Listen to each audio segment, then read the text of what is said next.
کیوں نہیں کہتے کہ یہ پورا مکان گرا دینے کی ضرورت ہے، کیونکہ اس کا رنگ زمانے کے رنگ سے مختلف ہے، اس کا رخ ہوا کے رخ سے پھیرا ہوا، اور اس کی وضع ان مکانوں میں سے کسی طرح نہیں ملتی جو اب دنیا میں بن رہے ہیں۔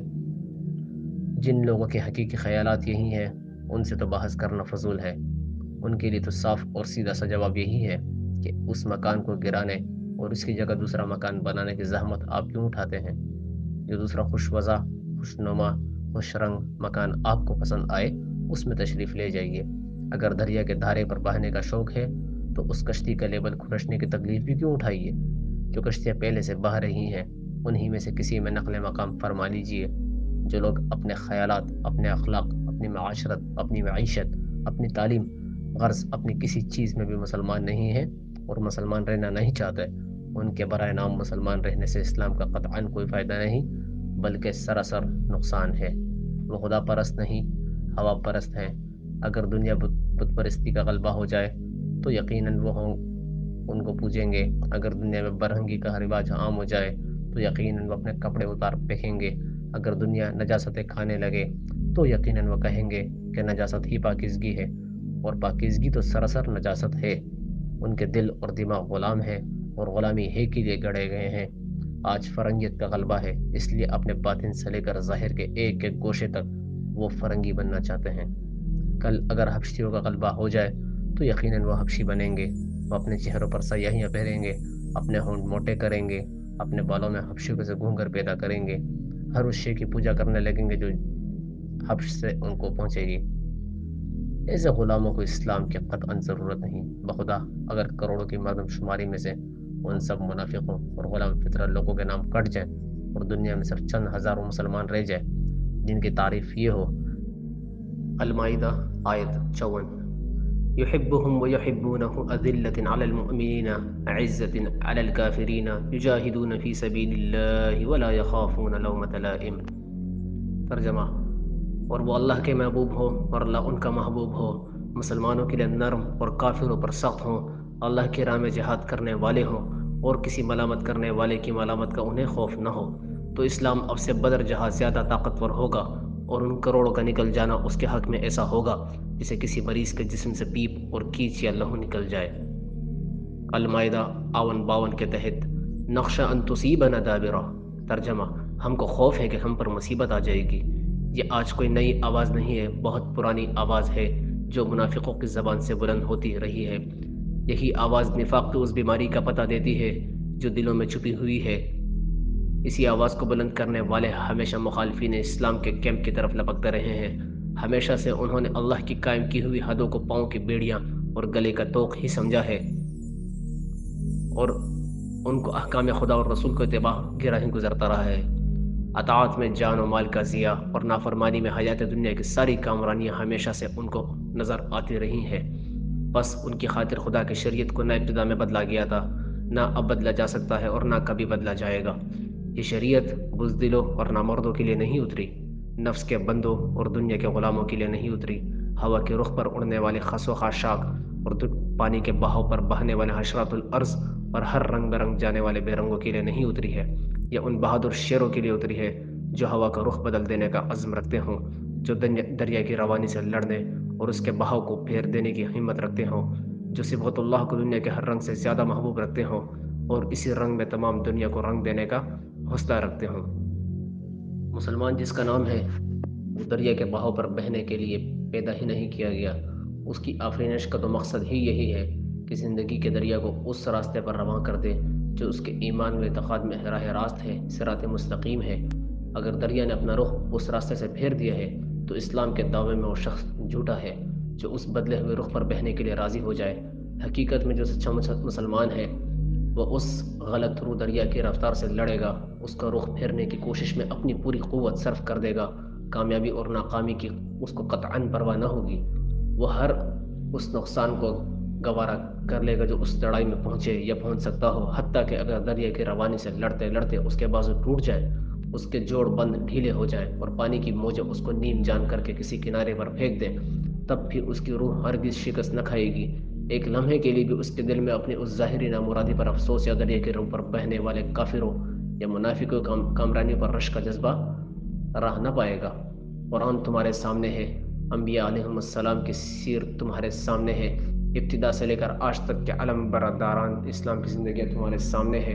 کیا ان سب سے تم کو یہی تعلیم ملتی ہے کہ ہوا جدھر اڑائے ادھر اڑ جاؤ، پانی جدھر بہائے ادھر بہہ جاؤ، زمانہ جو رنگ اختیار کرے اسی رنگ میں رنگ جاؤ؟ اگر مدعا یہی ہوتا تو کسی کتاب کے نزول اور کسی نبی کے بعثت کی ضرورت ہی کیا تھی؟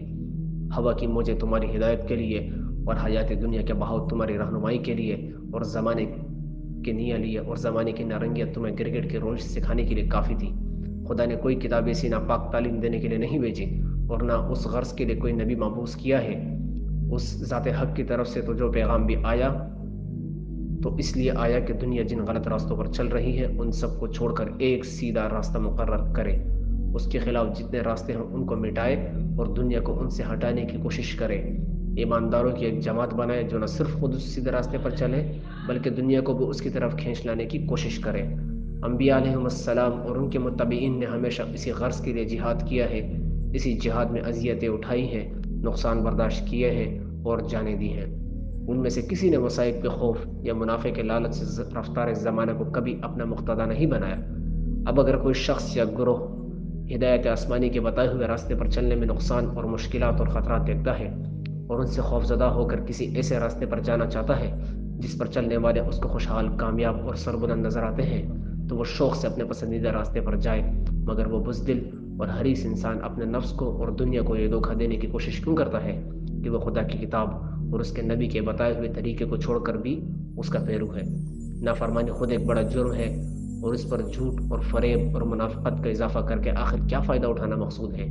یہ خیال کی زندگی کا دریا جس رخ پر بہہ گیا اس سے وہ پھیرا نہیں جا سکتا، عقلاً بھی غلط ہے اور تجربہ اور مشاہدہ بھی اس کے خلاف گواہی دیتا ہے۔ دنیا میں ایک نہیں سینکڑوں انقلاب ہوئے ہیں اور ہر انقلاب نے اس دریا کے رخ کو بدلا ہے۔ اس کے سب سے زیادہ نمایاں مثال خود اسلام ہی میں موجود ہے۔ محمد صلی اللہ علیہ وسلم جب دنیا میں تشریف لائے تو زندگی کا یہ دریا کس رخ پر بہہ رہا تھا؟ کیا تمام دنیا پر کفر و شرک کا غلبہ نہ تھا؟ کیا استبداد اور ظلم کی حکومت تھی؟ کیا انسانیت کو طبقات کے ظالمانہ تقسیم نے داغدار نہ بنا رکھا تھا؟ کیا اخلاق پر بنا فواہش، معاشرت پر نفس پرستی، معیشت پر ظالمانہ جاگیرداری و سرمایہ داری اور قانون پر بے اعتدالی کا تسلط نہ تھا؟ مگر ایک تن واحد نے اٹھ کر تمام دنیا کو چیلنج دے دیا، تمام ان غلط خیالات اور غلط طریقوں کو رد کر دیا جو اس وقت دنیا میں رائج تھے۔ ان سب کے مقابلے میں اپنا ایک عقیدہ اور اپنا ایک طریقہ پیش کیا اور چند سال کی مختصر مدت میں اپنی تبلیغ اور جہاد سے دنیا کے رخ کو پھیر کر اور زمانے کے رنگ کو بدل کر چھوڑا۔ تازہ ترین مثال اشتراکی تحریک کی ہے۔ 19ویں صدی میں سرمایہ داری کا تسلط اپنی انتہا کو پہنچ چکا تھا۔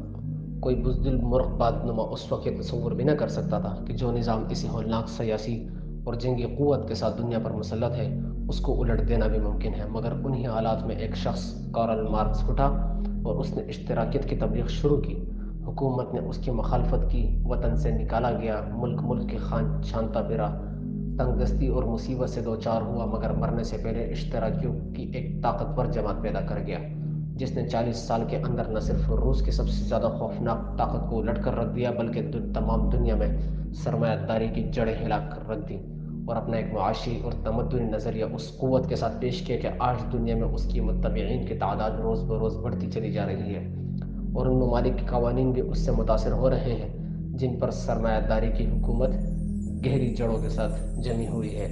مگر انقلاب یہ ارتقاء ہمیشہ قوت ہی کے اثر سے رونما ہوا ہے اور قوت ڈھل جانے کا نام نہیں، ڈھال دینے کا نام ہے۔ مڑ جانے کو قوت نہیں کہتے، موڑ دینے کو قوت کہتے ہیں۔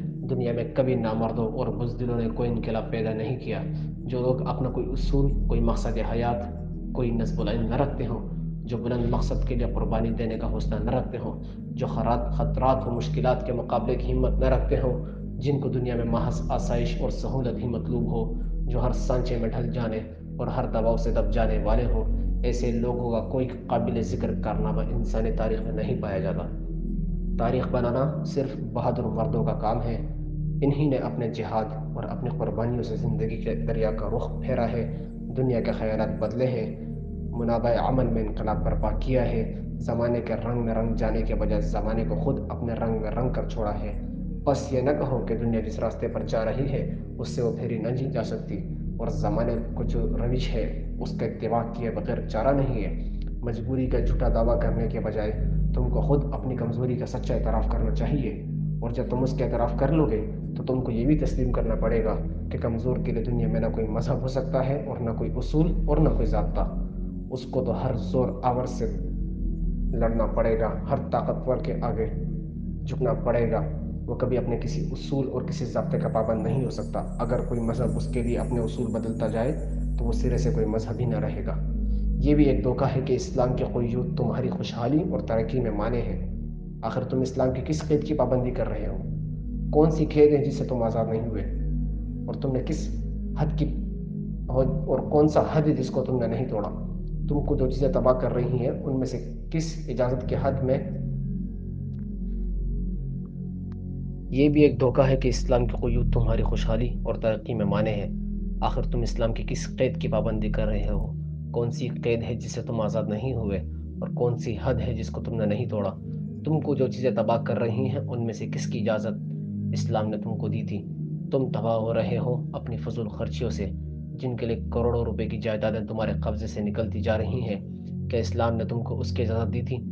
تم کو تو خود تمہاری بری عادتیں تباہ کر رہی ہیں. اس مفلسی کی حالت میں بھی سینما اور کھیل تماشے تمہاری آبادی سے بھرے رہتے ہیں. ہر شخص لباس اور زینت و آرائش کے سامانوں پر اپنی حیثیت سے زیادہ خرچ کرتا ہے.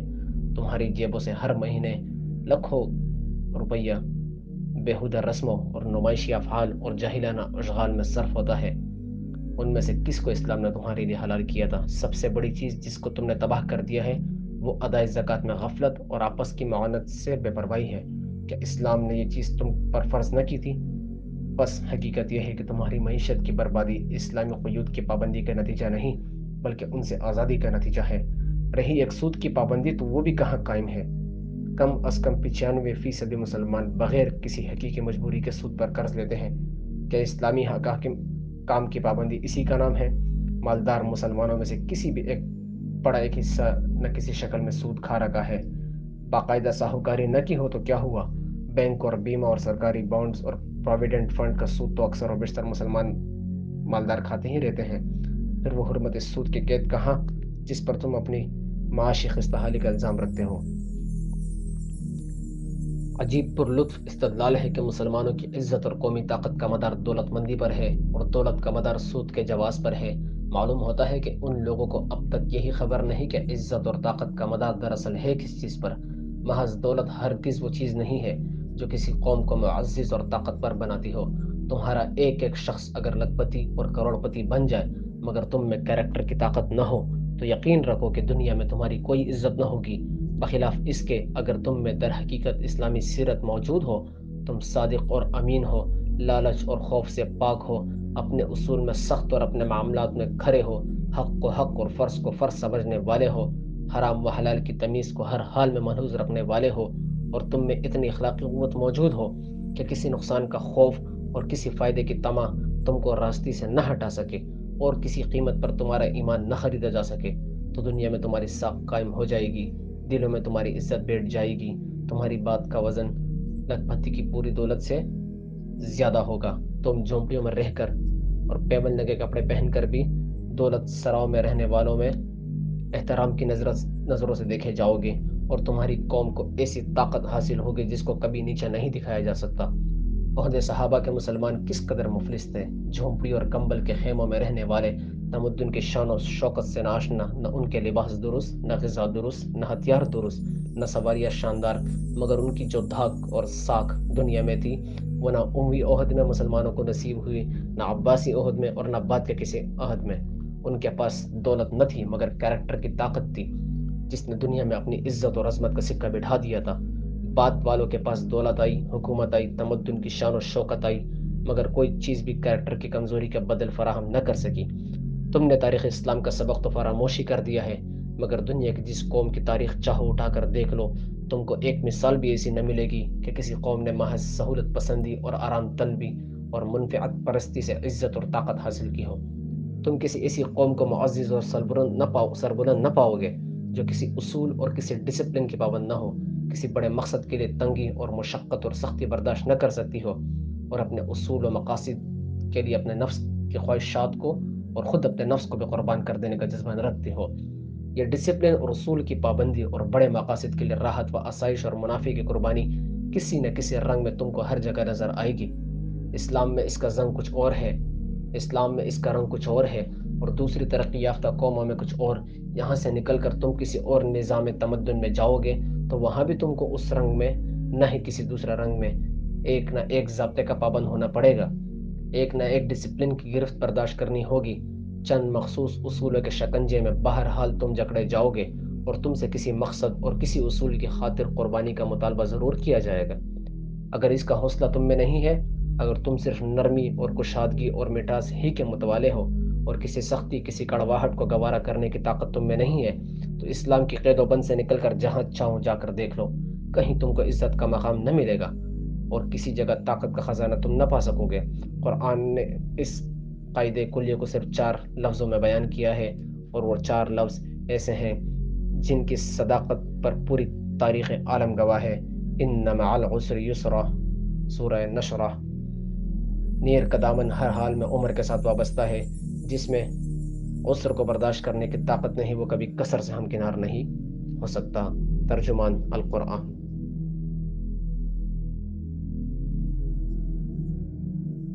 اگر ہم اسلامی تاریخ پر ایک سرسری سی نظر بھی ڈالیں تو ہمیں نظر آتا ہے کہ مسلمانوں نے رمضان کے مہینے میں بہت زیادہ فتوحات حاصل کی ہیں۔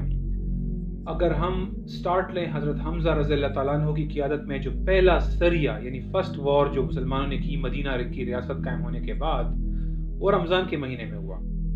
اس کے بعد اگر ہم سب سے اہم جو جنگ ہے مسلمانوں کی تاریخ کی، غزوہ بدر، وہ 17 رمضان کو ہوا، جس میں ہم نے قریش کی تقریباً اہم کریم جو تھی اس کا ایک بڑا سیکشن اڑا دیا تھا۔ خندق کی تیاری ہو، وہ خندق جو کہ 14 فٹ گہرا، 28 فٹ چوڑا اور ایک 5 کلومیٹر تھا، یہ ہم نے رمضان کے مہینے میں کھودا تھا۔ ہم نے بازنطینیوں کے خلاف جو تبوک کی لڑائی تھی، جس میں 30,000 مسلمان تھے اور جس میں کفار مقابلہ کرنے کی ہمت ہی نہیں کر سکے تھے، یہ بھی ہم نے رمضان کے مہینے میں کیا تھا۔ اگر اموریہ کی فتح ہو جو معتصم باللہ خلیفہ کی قیادت میں ہوا، یہ بھی رمضان کے مہینے میں ہوا۔ اگر 7 رمضان کو راجہ داہر کا سر کاٹنا ہو تو یہ رمضان کے مہینے میں ہوا تھا۔ آج کے راجہ داہر کا سر کاٹنا بھی باقی ہے۔ نور الدین زنگی نے صلیبیوں کو شکست دی اور حرم کا شہر واپس لیا رمضان کے مہینے میں۔ اندلس ہم نے فتح کیا رمضان کے مہینے میں۔ میڈیٹرینین میں روڈز کی فتح ہم نے حاصل کی رمضان کے مہینے میں 53 ہجری میں۔ اسی رمضان میں جنوبی فرانس کو ہم نے فتح کیا 103 ہجری میں۔ اسی رمضان میں ہم نے منگولوں کو شکست دی، تاتاریوں کو، عین جالوت کے مقام پر، یہ بھی رمضان کے مہینے میں ہوا۔ لیکن آج جب ہم دیکھتے ہیں، اگر ہم کشمیر دیکھیں، اگر ہم برما دیکھیں، اگر ہم فلسطین دیکھیں، اگر ہم مشرقی ترکستان دیکھیں، شام یا یمن کے حالات ہمارے سامنے ہیں، عراق کے حالات ہمارے سامنے ہیں، ہم نہ رمضان میں کوئی فتح حاصل کر پا رہے ہیں، نہ رمضان کے بعد کوئی فتح حاصل کر پا رہے ہیں۔ تو ذرا آئیں دیکھتے ہیں کہ آخر وہ کون سی طاقت ہے جس سے مسلمان ہمیشہ جیتتے رہے ہیں، اور آج وہ کون سی طاقت مسنگ ہے ہمارے حکمرانوں کے پاس، ہماری افواج کی قیادتوں کے پاس، جس کے باعث ہم آج نہیں جیت پا رہے۔ ہم شکست پر شکست کھا رہے ہیں، لیکن فتح ہمارا راستہ نہیں دیکھ رہی۔ تھوڑا سا میں فکری نقطے کی طرف جاؤں گا۔ دیکھیں، ہر شخص یا قوم جب وہ اپنے اہداف حاصل کرتی ہے، جب اپنے ایکشنز کرتی ہے، تو اپنی طاقت کے بل بوتے پر کرتی ہے، طاقت کے بل بوتے پر کرتی ہے۔ اور یہ طاقت 3 قسم کی ہے۔ جو پہلی طاقت ہے وہ مادی طاقت ہے۔ مادی طاقت جو ہے یہ وہ طاقت ہے جس کو میں اگر کہوں کہ 3rd 4th 5th جنریشن جہاز ہیں ہمارے پاس، بیلسٹک کروز میزائل ہیں، ایٹامک ویپنز ہیں، سب میرین ہیں، آرٹلری ہیں، ٹینکس ہیں، گنز ہیں، بم ہیں، یہ سب مٹیریل پاور ہے۔ عام طور پر ویسٹ اسی پاور پہ بھروسہ کرتا ہے، اسی پاور کی بنیاد پر لڑتا ہے اور اسی طاقت کی بنیاد پر غلبہ حاصل کرنے کی کوشش کرتا ہے، اپنے مفادات حاصل کرتا ہے، اپنے استعماری ٹارگٹ حاصل کرتا ہے۔ لیکن یہ طاقت جو ہے، یہ جو میں بھی 3 طاقتیں ڈسکس کروں گا، اس میں سب سے کمزور طاقت ہے۔ یہ طاقت ڈیپینڈ کرتی ہے آپ کی پرسیپشن پہ کہ آپ اپنی طاقت کو کتنا ایسیس کرتے ہیں. یہ ریئل پہ نہیں ڈیپینڈ کرتا. the way you assess, the way you perceive کہ آپ کی طاقت کتنی ہے. تو بس اگر آپ طاقت کے زور پہ لڑتے ہیں، صرف میٹیریل طاقت پہ، مادی طاقت پہ، تو پھر دشمن کے پاس ایک ٹینک زیادہ ہے تو پھر آپ کو نہیں لڑنا چاہیے. دشمن کے پاس 2 فوجی زیادہ ہیں پھر آپ کو نہیں لڑنا چاہیے. دشمن کے پاس 5th جنریشن جہاز ہے، آپ کے پاس 4th جنریشن ہے تو پھر آپ کو نہیں لڑنا چاہیے. دشمن کے پاس آپ سے بہتر ٹینک ہے، BVR میزائل ہیں ان کے پاس anti ballistic missile defence system ان کے پاس موجود ہے، کروز میزائل ڈیفنس سسٹم موجود ہے، تو پھر آپ نہیں لڑ سکتے. بات ختم ہو جاتی ہے یہاں پہ. یہ جو معیار ہے کہ مادی طاقت کا کوئی ایکویشن، جیسے کہ کوئی اسٹیٹسٹک ہو، اسٹیٹسٹیکل کمپیریزنز ہوتے ہیں اور اس کی بیس پہ دنیا میں سب سے بڑی طاقت یہ ہے، دوسرے نمبر پر یہ ہے، تیسرے نمبر پر یہ ہے. یہ جو طاقت کا معیار ہے، یہ مادی طاقت کا، یہ بنیادی طور پر ویسٹرن بلیف ہے، ویسٹرن آئیڈیا ہے، اور وہ اس کی بنیاد پر اپنی طاقت کاؤنٹ کرتے ہیں، اور اس کی بنیاد پر جب ان کو لگتا ہے کہ دشمن کے پاس طاقت کم ہے تو پھر اٹیک کرتے ہیں. اگر ان کو لگتا ہے کہ ان کے پاس مقابلے میں جو دشمن ہے اس نے کوئی اتحاد بنا لیا ہے، اب ان کی طاقت بڑھ گئی ہے تو پھر نہیں لڑنا چاہیے. لیکن جیسے میں نے کہا، یہ سب سے کمزور طاقت ہے. اس کے مقابلے میں جو دوسری طاقت ہے اس کو ہم مانوی طاقت کہتے ہیں. مانوی طاقت بیسیکلی ڈگنیٹی، جو غیرت کی طاقت ہوتی ہے، جو انتقام کی طاقت ہوتی ہے، جو آزادی کی طاقت ہوتی ہے. یہ اس کی مثالیں ہیں. جب ایک قبائلی جذبہ ہوتا ہے اس کے تحت لوگ لڑتے ہیں، جب غیرت میں لڑتے ہیں، جب وہ آنر کے لیے لڑتے ہیں، جب وہ لڑتے ہیں انتقام کے لیے، جب وہ قبضہ چھڑانے کے لیے لڑتے ہیں، آزادی کے لیے لڑتے ہیں، یہ جب جذبہ آپ کے اوپر ڈومینیٹ کرتا ہے تو آپ صرف 2+2=4 نہیں کرتے، آپ میتھمیٹکس نہیں کرتے، آپ اسٹیٹسٹکس نہیں کرتے. اگر طاقت کم ہے تو آپ اس سے تھوڑا بڑھ کر جاتے ہیں. اگر طاقت کم ہے تو آپ حاصل کرتے ہیں. اگر طاقت کم ہے آپ حاصل کرتے ہیں، لیکن آپ کا یہ جذبہ ہے یہ آپ کو مجبور کرتا ہے کہ اپنے آپ کو تیار کریں اور اپنی غیرت کے لیے، اپنے آزادی کے لیے، اپنی انتقام کے لیے، اپنے قبائلی جذبے کے لیے ہم لڑیں. تو یہ طاقت مادی طاقت سے زیادہ ہے، کیونکہ اس میں آپ کم ہتھیاروں سے بھی زیادہ بڑے دشمن سے لڑ لیتے ہیں. اس کی اچھی مثال تامل ٹائیگرز ہیں. اس کی مختلف مثالیں آپ کو مل جائیں گی، جیسے کہ ہندوستان میں مرہٹے تھے، غیرت کے نام پہ مختلف قبائل غیرت کے نام پہ لڑتے ہیں، اور وہ اپنے مادی طاقت سے بڑھ کے لڑتے ہیں. اس لیے ویسٹ بھی اس کو ایک حد تک انڈرسٹینڈ کرتا ہے. اس لیے وہ اپنی افواج کو خالی مادی طاقت تک ریسٹرکٹ نہیں کرنا چاہتا، اور وہ انہیں کہتا ہے آپ دھرتی ماں کے لیے لڑ رہے ہو، اپنے لوگوں کے لیے لڑ رہے ہو، یہ آپ کے لیے خوبصورت وطن کے لیے لڑ رہے ہو. وہ اس کو ایک سٹیپ آگے، صرف طاقت سے نہیں لڑاتے، ان کو ایک سٹیپ آگے لے جا کر مانوی طاقت ان کو دینے کی کوشش کرتے ہیں تاکہ اس کی بنیاد پر لوگ اپنی مادی طاقت سے بڑھ کے لڑ سکیں. اس کے مقابلے میں جو تیسری طاقت ہے وہ روحانی طاقت ہے. اور روحانی طاقت یہ ہے کہ آپ کو رب الکائنات، 7 زمینوں اور 7 آسمانوں کے رب کے ساتھ جو آپ کا لنک ہے، جو آپ کا ربط ہے، جو آپ کا تعلق ہے، اس کی بنیاد پر لڑنا، رب کے حکم کی بنیاد پر لڑنا، رب کے بھروسے پہ لڑنا، رب کے توکل پہ لڑنا، یہ جانتے ہوئے کہ یہ رب مشرق کا بھی مالک ہے، مغرب کا بھی مالک ہے، ایک ایٹم کا بھی مالک ہے، کہکشاؤں کا بھی مالک ہے، آپ کی ایک آنکھ کا بھی مالک ہے، آپ کی جان کا بھی مالک ہے، آپ کے رزق کا بھی مالک ہے، اور یہ پوری کائنات کا مالک ہے، اور اس کے ارادے کے بغیر ایک پتا بھی نہیں ہل سکتا. جو آپ اس سوچ سے لڑتے ہیں تو یہ روحانی طاقت ہوتی ہے.